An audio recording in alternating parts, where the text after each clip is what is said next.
এই গরমে প্রতিদিন রেজ খেতে কারই বা ভালো লাগে। আজকে আমি বানিয়েছি কুলেখাড়া শাক, ঝিঙে, পেঁপে আর সঙ্গে বাজার দিয়ে আনা টাটকা রুই মাছ দিয়ে হালকা পাতলা জিরে বাটার ঝোল। বন্ধুরা, গরমের দিনে শরীরও ভালো থাকবে, পেটও ভালো থাকবে। তো চলুন রেসিপিটা পুরো প্রথম থেকে লাস্ট পর্যন্ত দেখতে থাকুন, আশা করছি খুব ভালো লাগবে। এখানে আমি কুলেখাড়া শাক আর রুই মাছ নিয়েছি। রুই মাছটাকে আমি কেটে ধুয়ে পরিষ্কার করে নিয়েছি। আর আমার যা যা উপকরণ লাগবে সেগুলো আমি পাশে দিয়ে দিয়েছি, আপনারা একবার দেখে নেবেন। এখন আমি কুলেখাড়া শাকগুলোকে ভালো করে বেছে কেটে নিচ্ছি। এখানে আমি নিয়েছি পেঁপে, আলু আর ঝিঙে।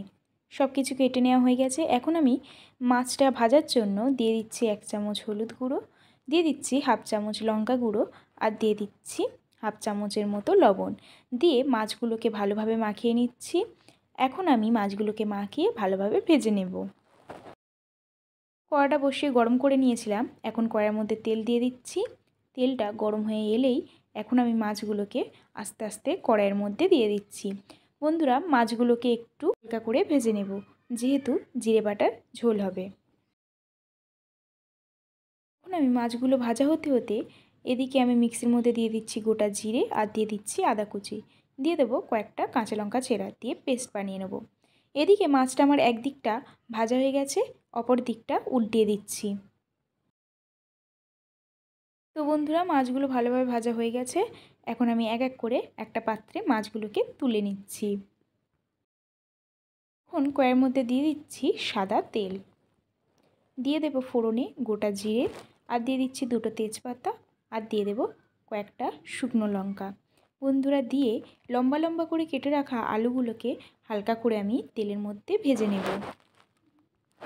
আলুগুলো হালকা ভাজা হয়ে গেলে এর মধ্যে দিয়ে দিচ্ছি কেটে রাখা পেঁপেগুলো। কাঁচা পেঁপেগুলো ভালো করে আমি হালকা করে আলুর সঙ্গে ভেজে নেব। এখন আলু আর পেঁপের মধ্যে দিয়ে দিচ্ছি 1 চামচ লবণ, দিয়ে আবার একটু নেড়ে নেব। নিয়ে দিয়ে দেব 1 চামচের মতো হলুদ গুঁড়ো।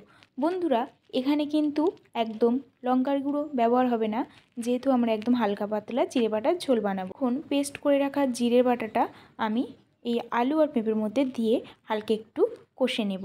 নিয়ে এইটাকে একটু ঢাকনা দিয়ে রেখে দেব। 2 থেকে 3 মিনিট পর ঢাকনা খুলে আমি এর মধ্যে দিয়ে দিচ্ছি ঝিঙেগুলোকে। বন্ধুরা, ঝিঙে যেহেতু নরম হয়ে যায়, তার জন্য এটা দিয়ে সঙ্গে সঙ্গে আমরা এর মধ্যে জল দিয়ে দিচ্ছি। এখন সবজিগুলোকে সিদ্ধ করার জন্য দিয়ে দিচ্ছি। তো বন্ধুরা, জিরে বাটার তরকারিটা ভালোভাবে ফুটে উঠেছে। এখন আমরা এর মধ্যে কুলেখাড়া শাকটাকে দিয়ে দিচ্ছি, দিয়ে আবারও কিছুক্ষণের জন্য ঢাকা দিয়ে দেব। তো 5 থেকে 6 মিনিট পরে শাকগুলো যখন নরম হয়ে যাবে, মাছগুলোকে তখন ঝোলের মধ্যে দিয়ে দিতে হবে। দিয়ে আবারও কিছুক্ষণ ঢাকা দিয়ে এটাকে ফুটিয়ে নেব।